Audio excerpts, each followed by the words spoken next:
Հայաստանի իշխանությունները։ Իրանք շատ հետաքրքիր բաներ են բացահայտել կոնկրետ Սաակաշվիլիի վերաբերյալ եւ հիմա մի հատ նոր դեմք է իրականում Նիկա Վարամյա, որին անվանում են վրացական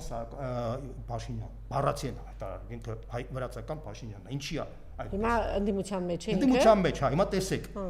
Ինչա կատարվել։ Ես հիմա կարող եմ ճշգրիտ ալգորիթմով ձևակերպեմ թե ինչա կատարվել Հայաստանում, որտեղ այն ինչ որ Վրաստանում է կատարվել, իշխանությունը կարողացել է բացահայտել եւ ընդդիմադիր շրջանակներ ոչ մի պատասխան չեն կարող տալ։ Խոսքը 2008 թվականի պատերազմի մասին է։ Ուրեմն դրսի շրջանակները այդ արևմտյան շրջանակներից այն շրջանակները, որոնք ուղղակի շահագրգռված են, որ մեծ ագրեսիվ պրոցես տանեն Ռուսաստանի դեմ, իրանք սադրում են այս փոքր երկրների ղեկավարներին, այնպիսի վիճակ են ստեղծում, որ այդ փոքր ղեկավարները այլևս ոչ մի շանս չունեն Ռուսաստանի հարաբերությունները կարգավորելու։ Հասկանում եք։ Այսինքն ինչ է, իրանք սադրեցին Սաակաշվիլիին պատերազմի արդյունքում, քանի որ պատերազմին պարտվեց եւ դիվանագիտական հարաբերությունները խզվեցին, Սաակաշվիլին արդեն ոչ մի շանս չուներ վերականգնել Ռուսաստանի հետ հարաբերությունները։ Իրանք արդեն երաշխավորված ստացան, իդեմս Սաակաշվիլի մի Վրաստան, որտեղ երաշխավորված հակառուսական պլազդարմ էր։ Հիմա նույն բանը իրանք փորձում էին անել Հայաստանին, բայց ոնց էին սկզբնական փուլում փորձում էին Փաշինյանի միջոցով ստեղծեին հայկական դեմոկրատիայի մոդել, որով կարող են էքսպորտ անեն դեպի Ռուսաստան։ Դա փլուզվեց այդ process-ը։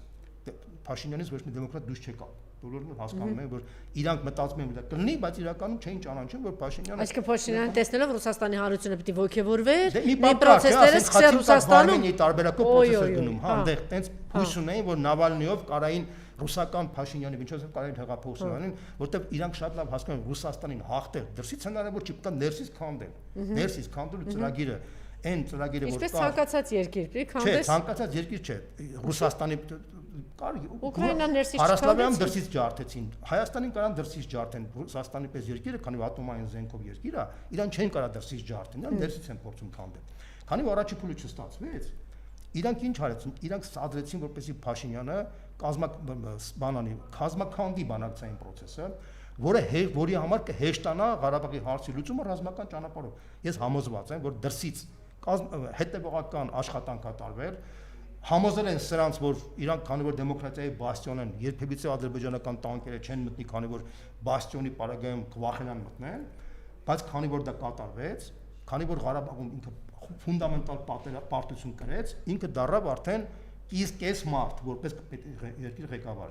Կես մարդ որ դարձավ, ինքը արդեն դառել էր կիսախամաճիկային գործիչ, կամ պետք է կիսախամաճիկային մնար Ռուսաստանի տակ, կամ պետք է մնար Իրանց տակ։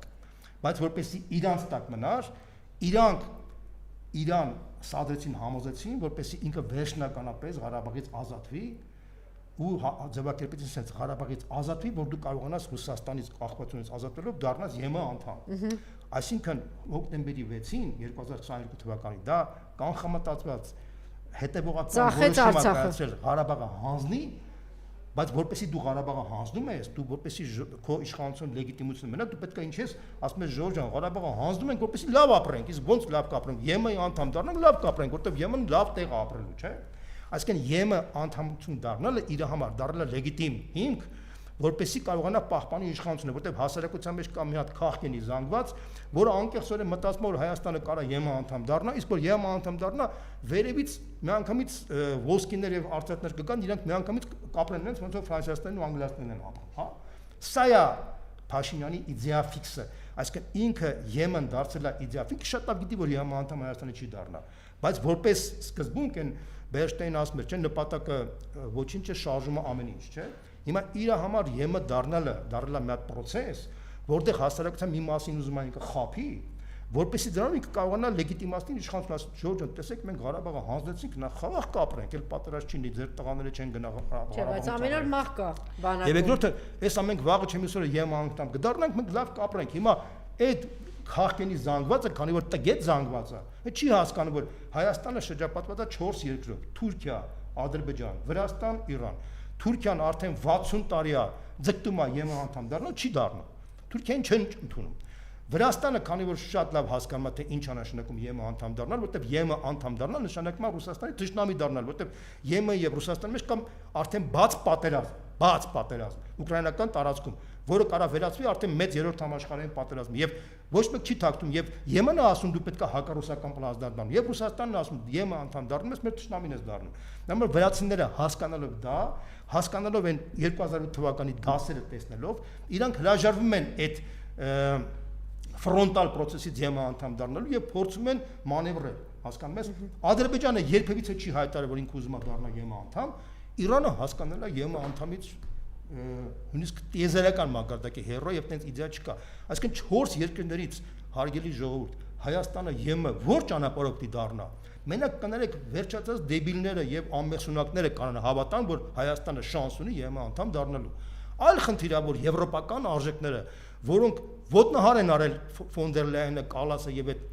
մնացած սրիկաները այդ եվրոպական արժեքները իր առողջ մասով իսկապես Հայաստանում մենք պետք է ներդնենք, հաստատենք, դա դատարանների անկախությունն է, մարդուրանքների պաշտպանությունն է, խոսքի ազատությունն է, մամուլի ազատությունն է, տնտեսության լիբերալիզացիան է,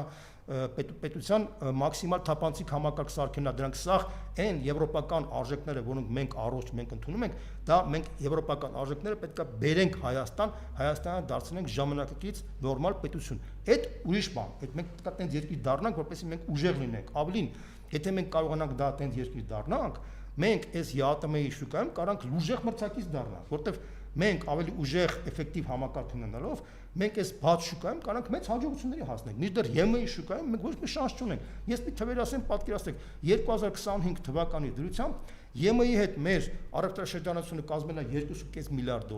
$2.5 միլիարդ, որից ընդամենը 450 միլիոնն է, որ մեր էքսպորտն է եղել։ Մնացած 2 միլիարդը եղել է իմպորտը։ Մինչդեռ Ռուսաստանի հետ մենք ունեցել ենք 7-6 միլիարդ դոլարի շրջանառություն, որից 3 միլիարդի մենք էքսպորտ ենք արել եւ 4-6 միլիարդի իմպորտ ենք բերել։ Չինաստան եւ